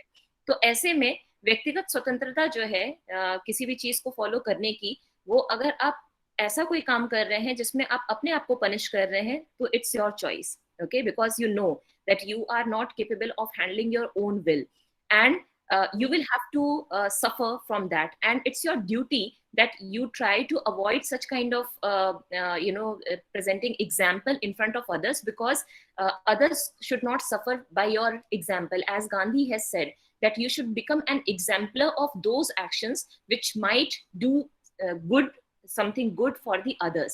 So it's like, if you're choosing something which is not good for yourself, and also it is like, presenting an example in front of others which is giving a wrong kind of example, then it's up to you. If you want to follow it, then go on and follow it, but you will have to remember that you will have to suffer from its repercussions, and also is it fine? and punish करना और मजबूरन ही सही लत के ही कारण ma'am, I don't think कि ये भी जस्टिफाइबल है। हम एग्जाम्पल नहीं बन सकते, बट आई थिंक कि हमें अपने प्रति भी इनजस्टिस तो नहीं करना चाहिए ना मैम। लेकिन फिर वो हो जाता है ना कि अगर हम इतने विवश हैं तो ठीक है, आप अगर आप इनजस्टिस करने स्थिति बन जाएगी मैम। तो करिए, एंजॉय करिए। आप अगर प्लेजर को ज्यादा इंपॉर्टेंस देते हैं हेल्थ के ऊपर, तो ये आपकी चॉइस हो जाती है, क्योंकि ये फिर मेरा एरिया होगा कि मैं समझा सकती हूँ, लेकिन आपको विवश नहीं कर सकती कि नहीं आपको नहीं करना है, फिर आपको रेपरकशंस फॉलो करने हैं, और खासकर तब जब आपको पता है। अगर आपको नहीं पता होता तो अलग बात होती। तो इन्हीं शब्दों के साथ आई वुड लाइक प्रश्न में प्रशांत सर को इस बारे में जरूर सुनेंगे, क्योंकि सर ने क्वेश्चन पूछा है तो उनके पास आंसर भी जरूर होगा। एक प्रश्न मैं करना चाह रही थी नीति सिंह के लिए। वानी मैम जी नमस्कार नीति। आपने ये मेटाफिजिक्स को पहले इस तरह से प्रस्तुत किया जैसे आप मेटाफिजिक्स का साथ ही देने के लिए बात कर रही हैं। बाद में आपने इस तरह से बात अपनी रखी कि आप ये दर्शाना चाह रही थी कि मेटाफिजिक्स में भी जो हम जेंडर इक्वालिटी की बात हम सोचते हैं कि मेटाफिजिकल व्यू पॉइंट से हम अगर इस तरह का डिस्कोर्स लें कि जहां हम ये कह सकें कि हमारे यहाँ पर भेदभाव नहीं है, उस चीज को आपने खंडित करने का प्रयास किया। अब ऐसा है कि हमारे बहुत सारे यहाँ पे, जैसे आपने बुद्धिज्म का भी लिया, मैं आपको सिर्फ, ये प्रश्न नहीं है, ये आपकी इसे समझिए इंफॉर्मेशन के लिए है। मुझे ऐसा लगता है प्रश्न बिल्कुल नहीं है। जब बुद्ध ने आनंद ने कहा कि बुद्ध से कि सर इनको अब जो भिक्षुनियां हैं इनको हम अपने इसमें क्यों नहीं हम शामिल करते, संघ में है ना। तो बुद्ध ने कहा कि ये जो धर्म हमारा बौद्ध धर्म जो 5000 वर्ष चलना था, ये 500 वर्ष भी नहीं चलेगा आनंद, अगर हमने भिक्षुणियों को बीच में हमने अपना डाल लिया। तो इससे क्या आपको ये नहीं आभास होता कि बुद्ध जैसा व्यक्ति भी इस बात से भली भांति परिचित था कि स्त्रियों के आने से ये जो एक फिलोसॉफिकल प्रैक्टिस है, जो मेटाफिजिकल नोशंस हैं या जो मेटाफिजिकल कॉन्सेप्ट्स जिसका बुद्ध भी स्वयं प्रतिपादन कर रहे थे, उसमें हानि आएगी। तो मुझे लगता है कि आपकी ये प्रिजम्पशन जो है कि मेटाफिजिक्स में कहीं इस तरह की इस तरह की सोच लोगों की रही है कि हमारे यहाँ सामाजिक तौर पे भेदभाव नहीं है, तो ये मुझे लगता है कि बुद्ध ने भी इस चीज को पहचाना कहीं ना कहीं। और जो पुरुष प्रकृति में आपने सांख्य का उदाहरण दिया, तो सांख्य में भी दबे छिपे भावों में ये बात को कहा जा रहा है, क्योंकि वहां नर्तकी की भी उपमा दी जा रही है कि प्रकृति जो है वो बिल्कुल नर्तकी की भांति स्टेज पर आती है और वो पुरुष के सामने, वहां पे पुरुष जो है वो चैतन्य है। तो वहां पर हमारी जो भाषा की एक दिक्कत है, मुझे लगता है कि वो अपनी तरह की समस्या है, क्योंकि सारी एपिस्टेमोलॉजी भाषा में ही की जाती है, भाषा के बिना कुछ भी नहीं। आइडियाज, एपिस्टेमोलॉजी, कुछ भी कहे, ये सब जो है आपकी भाषा में ही होती है। तो भाषा की दिक्कत को मुझे लगता है कि जब तक आप एड्रेस नहीं करेंगे तब तक फेमिनिज्म जो है अपने किसी भी प्रयास में उतनी सफलता नहीं पाएगी जितना वो पा सकती है। तो मेरा ये एक छोटा सा सबमिशन है, और आप इस पे ध्यान रखिए कि डिस्कोर्स किस तरह से प्रतिपादित किया जाना चाहिए। Thank you. बिल्कुल, thank you so much ma'am, आपने बिल्कुल सही कहा। शायद मैं बहुत रश में दौड़ के आई और शायद मेरे दिमाग से स्किप कर गया हो, पर ये जो बात आपने ध्यान दिलाया, ये बात मैं जोड़ने वाली थी। एक्चुअली मैं अपना लैपटॉप भी नहीं ले आ पाई, मैंने एक पीपीटी तैयार किया था जिसमें इस बात को भी मैंने वहां पे लिखा था कि चाहे कितना भी मना कर लें, हमारे यहाँ के जितने मेटाफिजिशियंस हैं जिन्होंने ये बात की है, सेल्फ का जो भी डिस्कोर्स हमारे यहाँ हुआ है सेल्फ के ऊपर, वो जब भी उसकी बात करते हैं तो ध्यान देने वाली चीज है कि वो उस पर्टिकुलर वर्ड सेल्फ को अगर आत्मन के संदर्भ में ना लें तो भी पुरुष के संदर्भ में देखें, या जैसे भी, खास तौर से उसकी चर्चा करते समय उन लोगों ने लिंग्विस्टिकली ये फैलेसी तो की ही है कि उसको, अपनी लैंग्वेज को बहुत ही मैस्कुलिन रखा।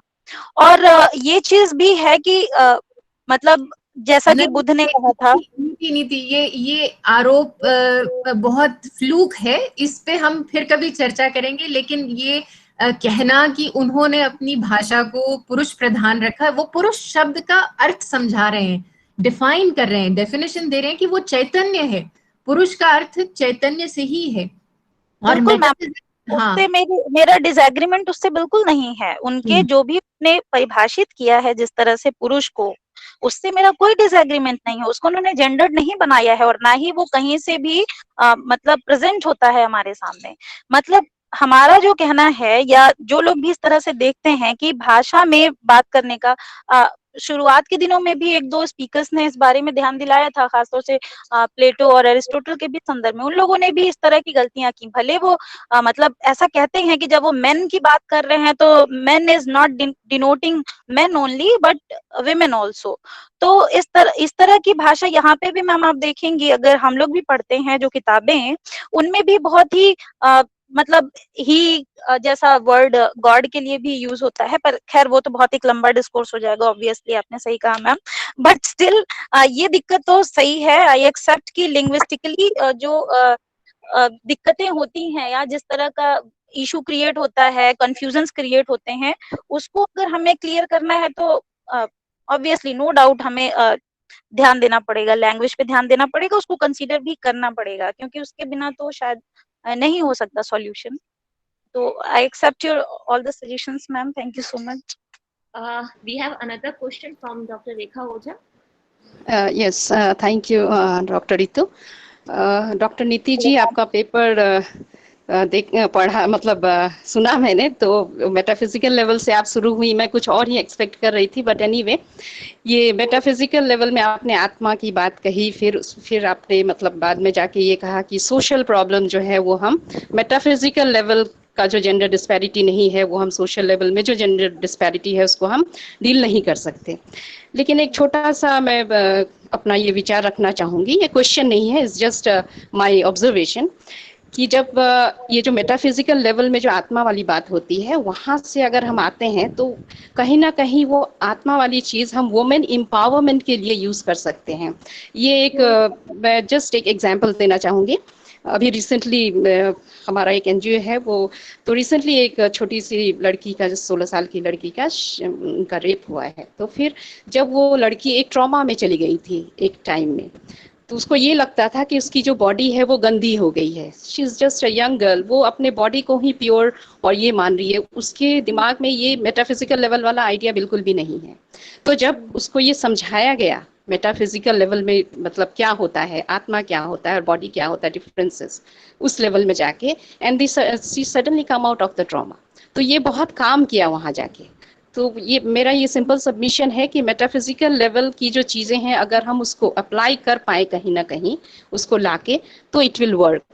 तो अगर आप कुछ कमेंट करना चाहें तो ठीक है, अदरवाइज ये। Thank you so much ma'am. देखिए फिलोसॉफिकल काउंसलिंग जो आजकल बहुत ही एक न्यूली इमर्स्ड एक टॉपिक है, इससे मैं डिनाई नहीं करती, क्योंकि मेरा काम ही अप्लाइड फिलोसफी पे है, तो मैं उसके एग्जिस्टेंस से, उसके इम्पैक्ट से तो डिनाई कर ही नहीं सकती।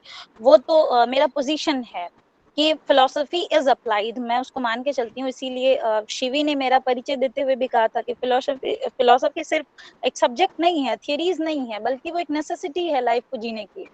तो ऑब्वियसली मैम ये सही है कि बहुत सारे लोगों की काउंसलिंग करने के लिए, बहुत सारे ट्रॉमास से निकालने के लिए, बहुत सारे जो हमारे साइकोलॉजिकल या कह सकती हैं कि सोशल लेवल पे बहुत सारी दिक्कतें जो हम फेस करते हैं, उसके रिजोल्यूशंस के लिए हमारे फिलोसॉफिकल थियरीज और उन फिलोसॉफिकल कॉन्सेप्शंस वो बड़े इंपॉर्टेंट होते हैं। अगर उसको हम इस तरह से रिप्रेजेंट करें किसी व्यक्ति के सामने कि उसके सामने ये क्लियर हो जाए कि हम क्या हैं, जिसकी बात हम चर्चा ही शुरू करते हैं फिलोसफी से कि मैं कौन हूँ, ईगो क्या है, स्पिरिट क्या है, सोल क्या है, वर्ल्ड क्या है, गॉड क्या है। अगर ये सारी चीजें किसी को अगर क्लियर कर देते हैं और उसको ये बात समझ में आ जाए कि मेरा जो अस्तित्व है, मेरा जो एग्जिस्टेंस है, वो सिर्फ मेरी बॉडी से नहीं है, तो ऑब्वियसली उसको ट्रॉमा से बाहर निकाला जा सकता है। इस बात से तो मैं भी इनकार नहीं करती हूँ।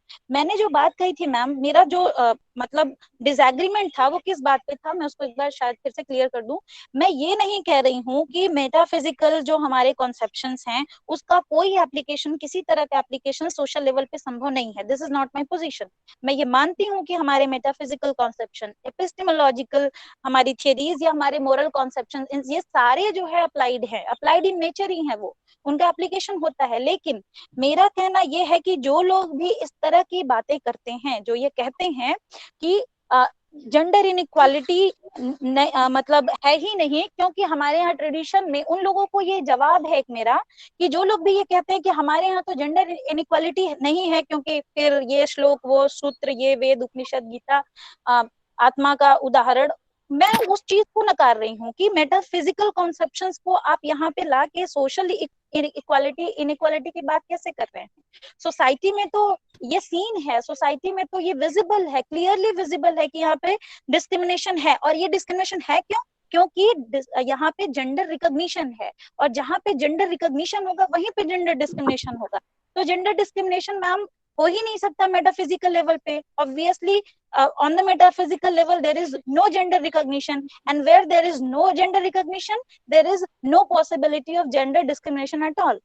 तो इन सब बातों को ही मैं कहना चाह रही थी, और आपकी बात से मैं बिल्कुल सहमत हूँ मैम कि यस ऑफ कोर्स हम बहुत सारे प्रॉब्लम्स का और बहुत सारे सोशल इश्यूज का रिजोल्यूशन अपने मेटाफिजिकल कॉन्सेप्शंस के एप्लीकेशन से कर सकते हैं, बट हूबहू इट इज अप्लाइड कह दें या ऐसा कह दे कि मेटाफिजिकल रेल्म में जिस तरह से वो है हूबहू उसी तरह से इस लेवल पे आएगा, तो यहाँ मेरा डिसएग्रीमेंट है। That's my point. Thank you Niti ji. Thank you Niti for giving a very nice elaboration of your thoughts, and I will be taking one last question which is by Kalyan Sarangi. So Shivi, can you read out this question? Yes ma'am. The question is, if religion does not talk about gender distinction, how Jainism denied that women could not get liberation? I guess okay, Kalyani Sarangi अपने सवाल पूछा है।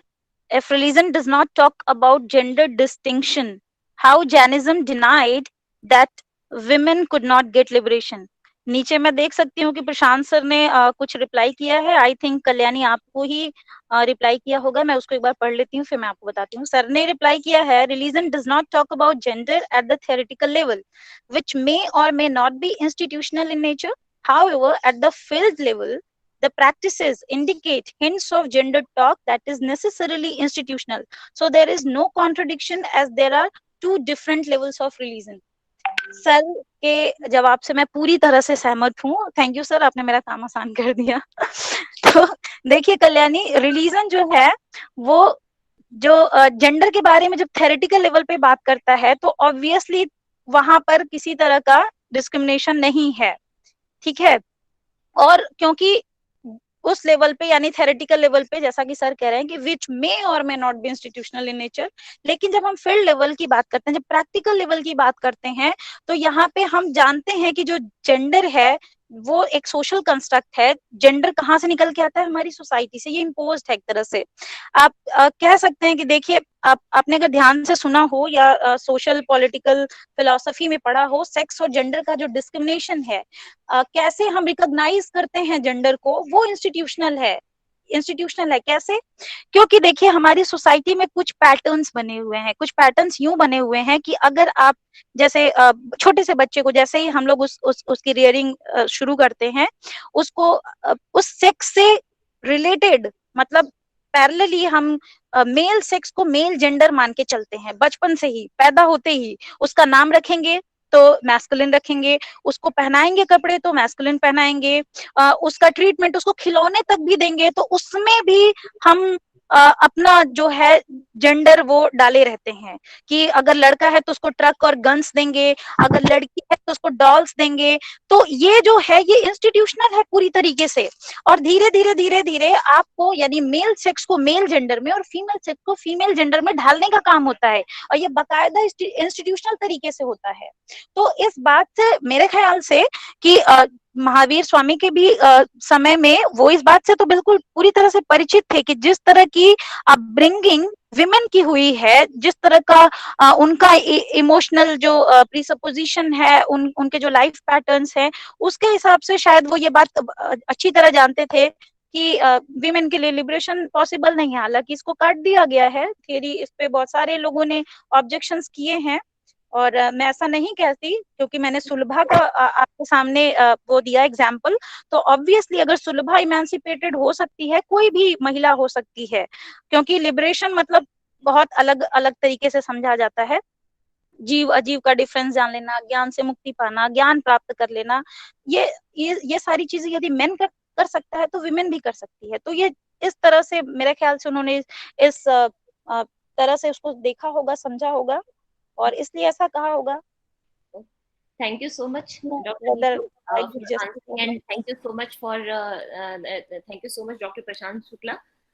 Thank you so much. आप दोनों को ही ऐसे जो मतलब जो आप दोनों ने ही विचार हमारे सामने रखे हैं आज के सेशन में, वो इतने अच्छे और इतने सोचनीय हैं कि उनके ऊपर ध्यान दिए बिना हम इस वर्कशॉप को पूरा कर ही नहीं सकते.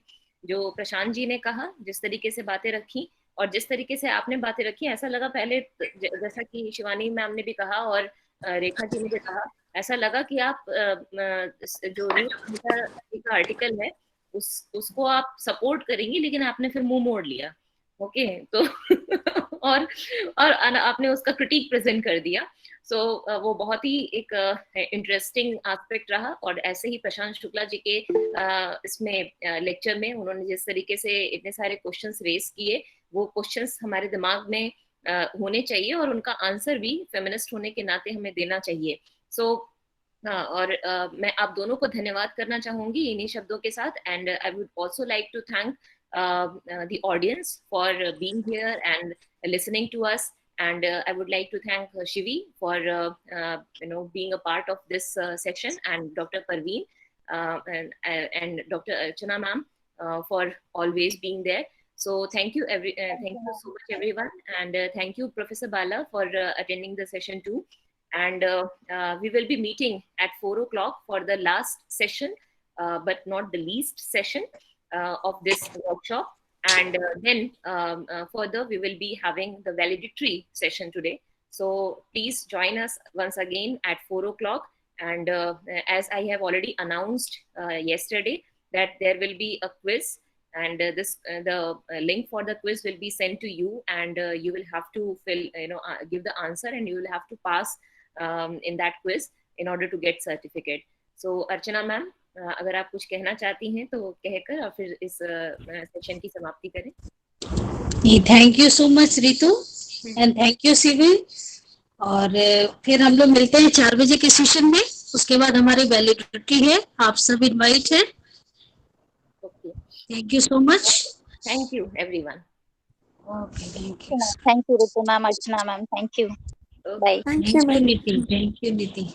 Okay ma'am.